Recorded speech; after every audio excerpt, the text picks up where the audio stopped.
ملفوظات حضرت مسیح موعود 14 فروری سن 1903۔ عرض کیا گیا کیا یہ ضروری ہے کہ ہر صدی پر مجدد ہونا چاہیے؟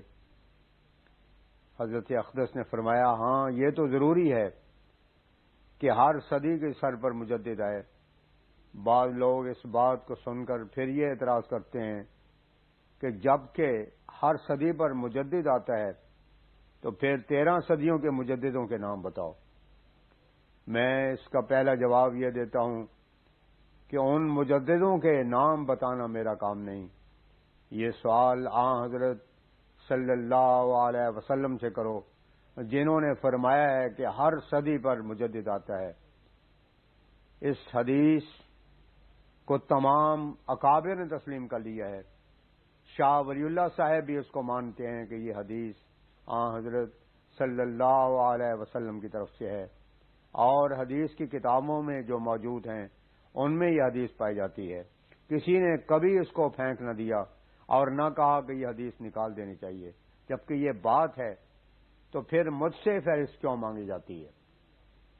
میرا یہ مذہب ہے کہ عدم علم سے عدم شے لازم نہیں آتا۔ حضرت صلی اللہ علیہ وسلم کی طرف جو منسوب ہو اگر وہ قرآن شریف کے برخلاف نہ ہو تو میں اس کو مانتا ہوں۔ خود ہی ان لوگوں سے پوچھو کہ کیا یہ حدیث جھوٹی ہے تو پہلے اس کو نکالو، اور اگر شکی ہے تو پھر تقویٰ کا تقاضا تو یہ ہے کہ کم از کم حدیث کے روح سے مجھے بھی شکی ہی مان لو۔ عجیب بات ہے، حدیث کو شکی کہو اور مجھے کذاب، یہ تو تقویٰ کا طریق نہیں۔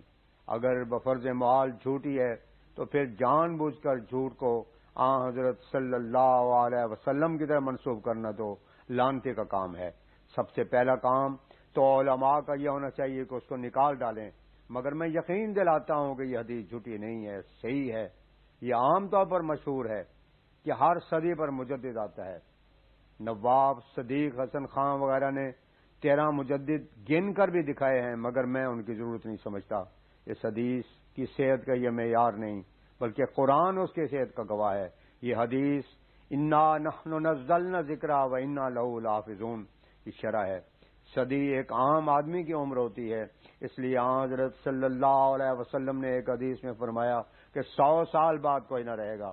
جیسے صدی جسم کو مارتی ہے اسی طرح ایک روحانی موت بھی واقع ہوتی ہے، اس لیے صدی کے بعد ایک نئی ضروریت پیدا ہو جاتی ہے۔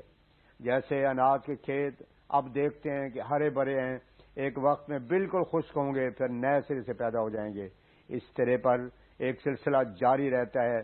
پہلے اکابر 100 سال کے اندر فوت ہو جاتے ہیں، اس لیے خدا تعالیٰ ہر صدی پر نیا انتظام کر دیتا ہے جیسے رزق کا سامان کرتا ہے۔ پس قرآن کے حمایت کے ساتھ یہ حدیث تواتر کا حکم رکھتی ہے۔ کپڑا پہنتے ہیں تو اس کی بھی تجدید کی ضرورت ہوتی ہے۔ اسی طریق پر نئی ضروریت کو تازہ کرنے کے لیے سنت اللہ اسی طرح جاری ہے کہ ہر صدی پر مجدد آتا ہے۔ غرض مجھ سے ایک حدیث کے موافق گزشتہ مجددوں کا مواخذہ نہیں ہو سکتا، میں اپنی صدی کا ذمہ دار ہوں۔ ہاں چونکہ میں اس حدیث کو صحیح سمجھتا ہوں اور قرآن شریف کی حمایت سے صحیح مانتا ہوں، پس اگر یہ لوگ اس حدیث کو جھوٹا کہہ دیں اور حدیث کی کتابوں سے نکال دیں پھر میں خدا سے دعا کروں گا اور یقیناً وہ میری دعا کو سنے گا اور میں کشف سے نام بھی بتا دوں گا۔ لیکن اگر یہ حدیث خود ان کے مسلمات کے موافق ہی جھوٹی نہیں اور نہیں ہے تو پھر خدا سے ڈرو اور لا تخف ما لیس لک بہ علم پر عمل کرو اور بیہودہ حیلے اور حجتیں نہ تراشو۔ یہ حدیث جن کتابوں میں درج ہے اور باوجود جھوٹی ہونے کو اس کو رکھا گیا ہے تو پھر کیوں نہیں بابا نانک کے شبد میں داخل کر لیتے اور موضوعات کے مجموعے میں لکھ لیتے۔ بس کسی صورت میں یہ مواخذہ مجھ سے نہیں ہو سکتا۔ ہزاروں اولیاء گزر چکے ہیں تو کیا مجھے لازم ہے کہ میں ان کی بھی فہرست دوں؟ یہ خدا تعالیٰ ہی کا علم ہے۔ ہاں خدا نے مجھ پر یہ ظاہر کر دیا ہے کہ یہ حدیث صحیح ہے اور قرآن شریف اس کی تصدیق کرتا ہے۔